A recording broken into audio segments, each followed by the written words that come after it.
Hello and welcome to Rain and Rail Enthusiast and a new series of Along the Railway Line, this time featuring the White Cliffs line. To find out where I am today, here's John with the railway map. The White Cliffs line runs from Folkestone West on the bottom of the map up to Sandwich on the north east of the map. It also includes Westenhanger and Sandling. And today I'm at Folkestone West. Folkestone West was opened in 1863 as Shorncliffe Camp.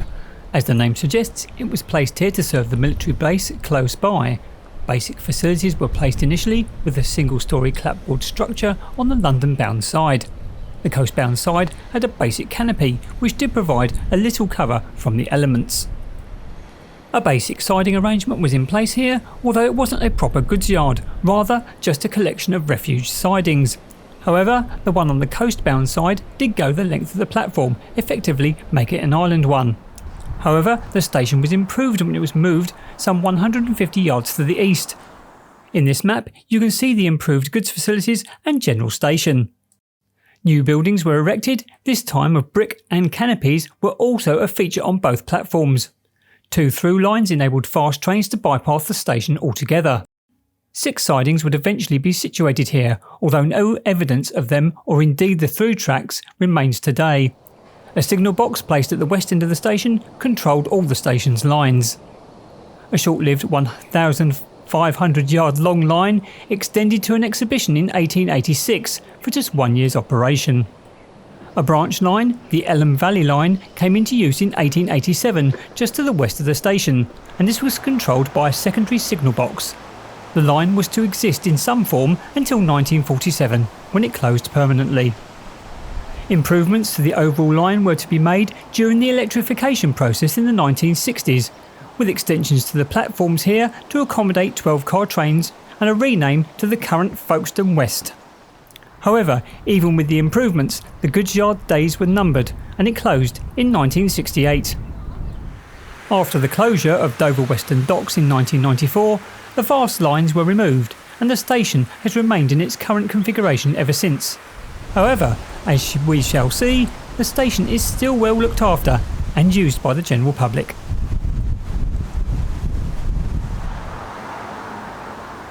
Currently, at time of filming, passenger services are provided by Class 375 and Class 395 Javelin electric multiple units.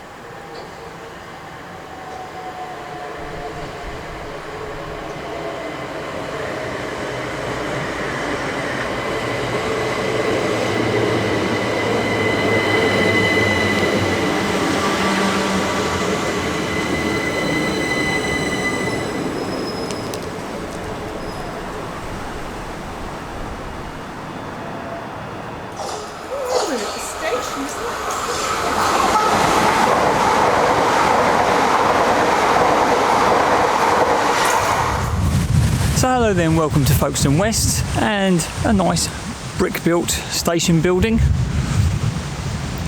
which has been further enhanced by these pieces of art on the wall which were installed between 2022 and 2023, and let's take a closer look at all these right now. If you want to read the plaques, then pause the video, and I hope you enjoy these lovely works of art which are certainly unusual on the side of a station.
There are two fairly extensive car parks here which give you plenty of parking spaces for the station. This is where the old goods yards used to be, as I just informed you in the video. Coming down here, this is the platform indication board and the ticket hall, which we'll have a look at in just a moment. To the right of the station building, there's an entrance onto platform 1,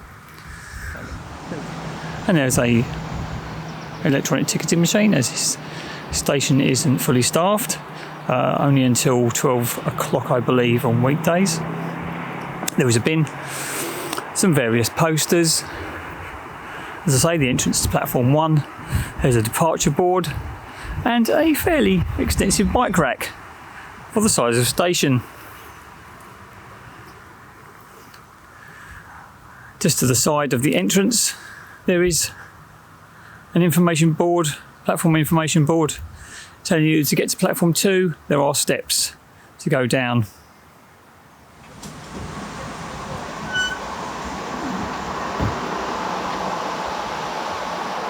Let's take a look inside the booking hall.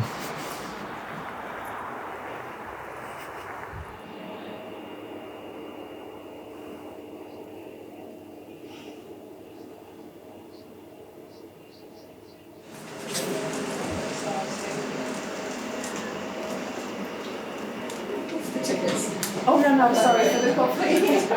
I'll get out the way. Sometimes it's right up here, so I'll do one.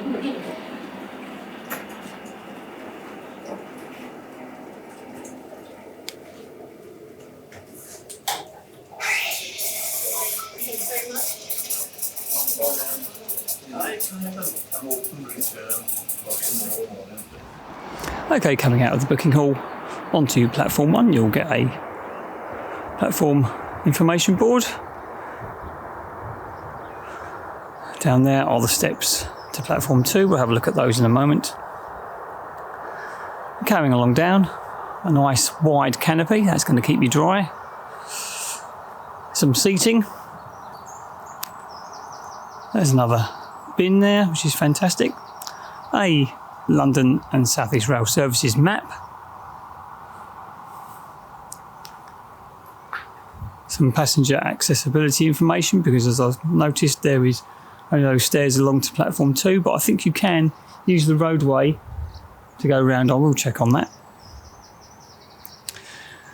There is also an assistance point. Some small bike racks here actually, which is quite interesting considering there's some outside, but there are bike racks on the platform. And there are toilets here and a small waiting room, but they are only open when the station is staffed. So any time after 12 o'clock, I believe, on a weekday, those facilities will not be open. And carry on down the platform, you'll be able to see more seating. Obviously this bit isn't covered, but fairly long platforms, in fact very long platforms, capable of 12 car operation. But that's platform 1. Let's head over to the subway and get onto platform 2. Well then, let's just make our way down this subway.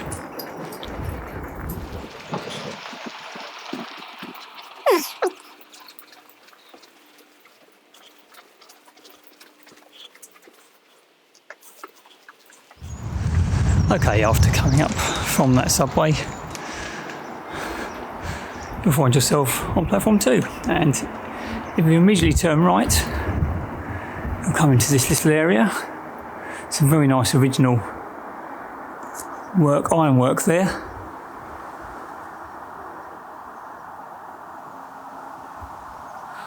There's also a fairly new platform information board.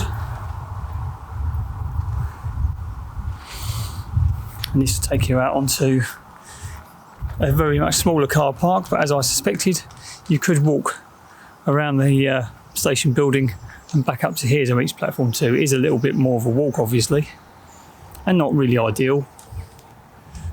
There's a little information board here about the Folkestone Downs,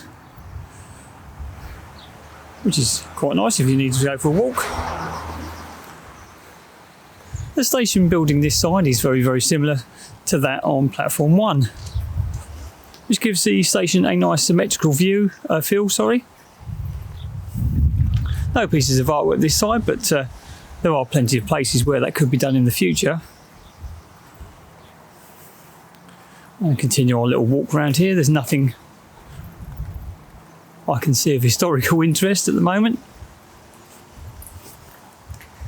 but it's very well presented. It's clean, and obviously very nice to still see it be here. Oh, and there we go. There's a bike rack. Another entrance onto platform 2, pin, and some local bus information. So let's quickly just go onto the platform to have a quick overview of the station. Very, very similar to platform 1, as I say. The buildings are almost identical, and as such, we've now got a very nice canopy still in place, plenty of seating, additional bike racks, and overall a very practical and pleasing station to be at.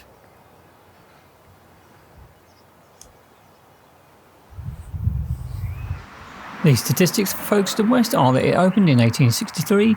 It currently, at time of filming, has 2 trains per hour in each direction, with more during peak times. And the entry and exit figures for 2021-2022 were 513,322.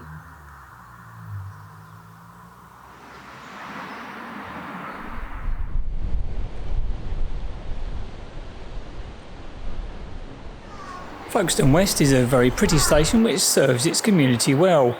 The 2 station buildings are intact, which is always very nice to see, and very well maintained. And there is also a staffed ticket office here. Views up and down the line are absolutely fantastic, and I would heartily recommend anybody take a visit to this station.